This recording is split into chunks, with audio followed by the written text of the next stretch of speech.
बूढ़े माता पिता को अस्पताल में लावारिस छोड़ घूमने निकल गए बहू बेटा। फिर पिता ने सिखाया ऐसा सबक कि पैरों तले जमीन खिसक गई। सावित्री जी आज बार बार अपने बेटे और बहू दोनों के नंबर पर फोन मिलाई जा रही थी। चिंता का भाव उनके चेहरे पर साफ नजर आ रहा था। उनके हाथ भी अब कांपने लगे थे। कॉल का जवाब ना मिलने पर चिंताजनक भाव से सावित्री जी अपने पति प्रकाश जी से बोलती हैं, मैं दोनों का फ़ोन मिलाकर थक गई, पर दोनों में से कोई भी फ़ोन नहीं उठा रहा है। आज हमें यहाँ पूरे 15 दिन हो गए हैं। ना ही दोनों में से कोई अभी तक हमें लेने आया और ना ही हमें एक बार देखने आया। मेरा तो अब दिल बैठा जा रहा है।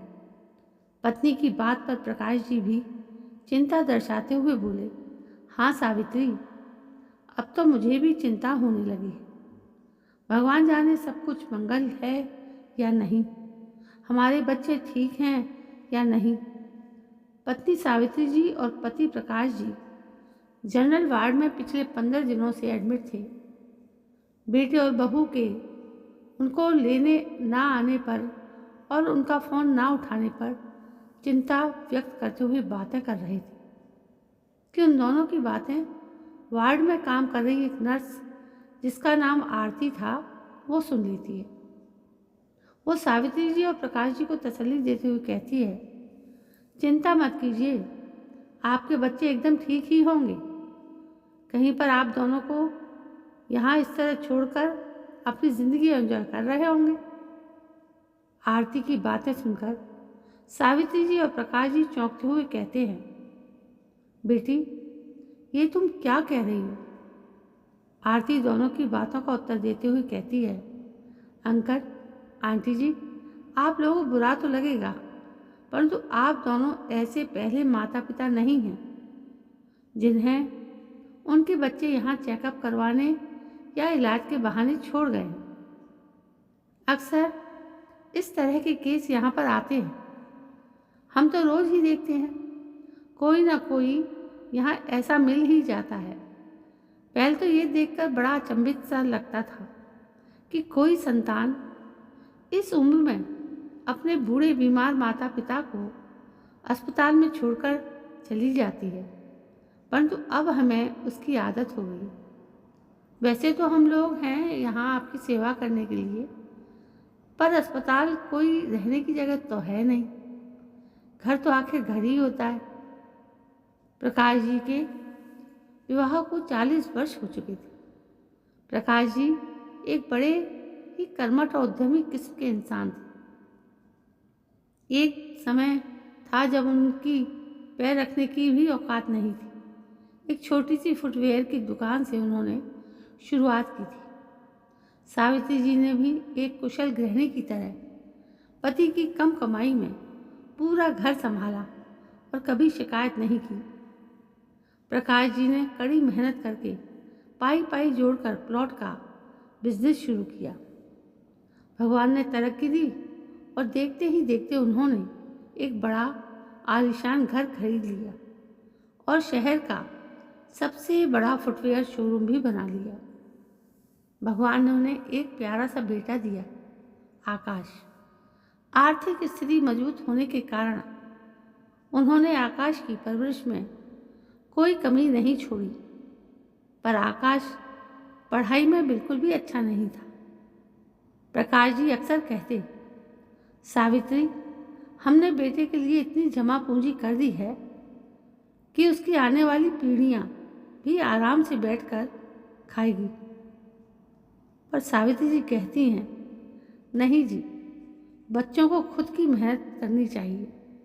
पता नहीं भाग्य किस मोड़ पर लाकर खड़ा कर दे। सावित्री जी की बात सच साबित हुई।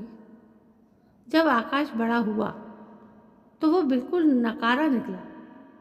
शोरूम को सहायकों के भरोसे छोड़कर कभी गोवा, कभी शिमला, कभी नैनीताल घूमता रहता था। माता पिता की बात एक कान से सुनता था और दूसरे कान से निकाल देता था।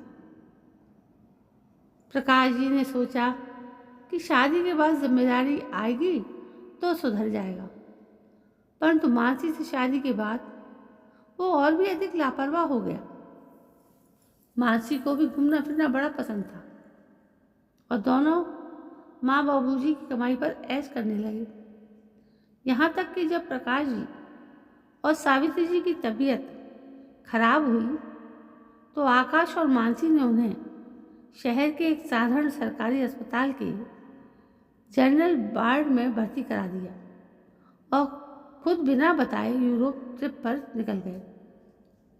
इसी वजह से पिछले 15 दिनों से उनके फोन बंद आ रहे थे। आरती नर्स की बातें सुनकर प्रकाश जी के भीतर का स्वाभिमान और कर्मठ इंसान जाग उठा। उनकी आंखों के सामने से ममता का पर्दा हट गया।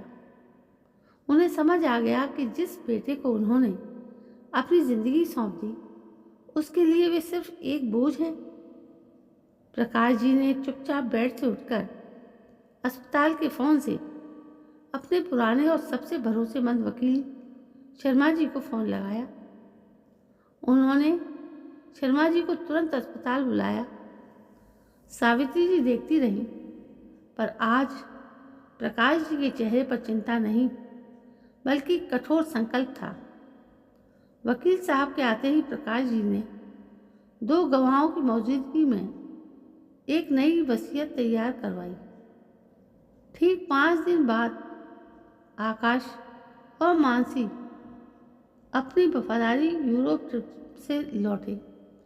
शानदार यूरोप ट्रिप से लौटे वे सीधे घर आए और जब उन्हें पता चला कि माता पिता अभी तक अस्पताल में ही हैं तो वे लोक लाज के डर से भारी मन से उन्हें लेने अस्पताल पहुंचे। आकाश ने वार्ड में घुसते ही नाटक करते हुए कहा, अरे बाबूजी, माँ, आप तो बहुत परेशान हो गए थे। हम तो बहुत परेशान हो गए थे। हमारा फ़ोन वहाँ नेटवर्क ना होने की वजह से बंद था। चलिए, गाड़ी आ गई है, घर चलते हैं। प्रकाश जी ने शांत भाव से अपनी चप्पल पहनी, सावित्री जी का हाथ थामा और बोले, हाँ आकाश, चलो घर चलते हैं, लेकिन हमारे घर नहीं, तुम्हारे घर। आकाश और मानसी को कुछ समझ नहीं आया। जब वे सब आलीशान बंगले में पहुंचे तो वहां मुख्य द्वार पर एक बड़ा सा ताला लटका हुआ था और बाहर 2 सुरक्षाकर्मी तैनात थे। साथ ही वहां वकील शर्मा जी भी खड़े हुए थे। आकाश ने गुस्से में कहा, शर्मा अंकल, ये सब क्या बकवास है? हमारे घर पर ताला क्यों है? वकील शर्मा जी ने आगे बढ़कर आकाश के हाथ में एक लीगल नोटिस पकड़ा दिया और गंभीर आवाज में बोले, आकाश, ये घर अब तुम्हारा नहीं रहा। तुम्हारे बाबूजी ने अस्पताल के बेड पर लेटे लेटे अपनी नई वसीयत और पावर ऑफ अटॉर्नी साइन कर दी है। मानसी ने चिल्लाते हुए कहा, क्या मतलब है आपका? प्रकाश जी आगे आए और उनकी आवाज़ में वही पुराना रौब था। उन्होंने कहा, मतलब साफ है बेटा, जिस शोरूम और जिस जायदाद के घमंड में तुम हमें अस्पताल में लावारिस छोड़कर विदेशों में छुट्टियां मना रहे थे, वो पूरी संपत्ति, ये बंगला और शोरूम मैंने अनाथ और वृद्ध सेवा ट्रस्ट के नाम दान कर दिया है। आज से इन संपत्ति की मालिक तुम नहीं, वो बुजुर्ग हैं जिन्हें उनके बच्चों ने छोड़ दिया है। ये सुनते ही आकाश और मानसी के पैरों तले जमीन खिसक गई। दोनों का चेहरा पीला पड़ गया। आकाश प्रकाश जी के पैरों में गिर पड़ा। बाबूजी, हमसे गलती हो गई, मुझे माफ़ कर दीजिए। हम कहाँ जाएंगे? हमारे पास तो खाने तक के पैसे नहीं हैं। मानसी भी रोने लगी, बाबूजी, हमें घर से मत निकालिए। प्रकाश जी ने अपनी पत्नी सावित्री जी की तरफ देखा, जिनकी आंखों में आंसू तो आ रहे थे, पर आज वो तो अब अपने पति के फैसले के साथ खड़ी थी। प्रकाश जी ने आकाश का हाथ अपने पैर से हटाया और बोले, तुमने हमसे हमारा घर और सम्मान छीना था आकाश। मैंने तुम्हें सुधारने का आखिरी मौका दिया है। इस बंगले के पीछे जो हमारा पुराना छोटा सा क्वार्टर है, तुम दोनों वहाँ रह सकते हो और हाँ, शोरूम में जो मैनेजर की नौकरी खाली है, कल से वहाँ 15,000 रुपये महीने की सैलरी पर काम पर आ जाना। अगर काम अच्छा है तो नौकरी बची रहेगी, वरना इस संसार में काम ढूंढ लेना। अपनी माँ की बात मुझे बहुत पहले मान लेनी चाहिए थी।